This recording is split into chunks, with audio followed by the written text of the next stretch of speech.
వచ్చిందిరా బాబోయ్ మళ్ళీ మామిడికాయలు పెచ్చదే అనుకుంటున్నారా? తప్పదు భయ్యా, పడాల్సిందే. ఎందుకంటే యూట్యూబ్ లో జనాలు బుర్ర తినమని ఆంధ్రప్రదేశ్ ప్రభుత్వం నాకైతే పర్మిషన్ ఇచ్చింది.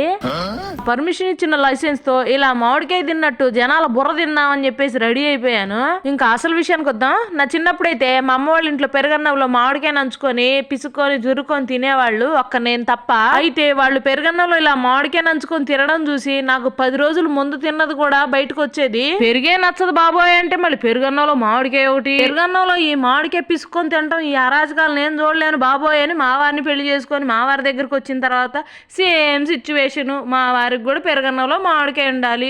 ఈ మామిడికాయల సీజన్ వచ్చిందంటే చాలు ఇక పెరుగన్నంలో మామిడికాయ నంచుకొని తింటూ ఉంటారనమాట. సరే నాకు ఇష్టం లేకపోయినా మా వారికి ఇష్టం కదా అని చెప్పేసి నేనైతే ఈ రోజు మా వారి క్యారేజీకి పెరుగన్నంలో మామిడికాయ ముక్కలు వేసి పెడుతున్నానండి. ఆయనకైతే చాలా ఇష్టం అనమాట. ఇదైతే బంగినపల్లి మామిడి పండు అండి.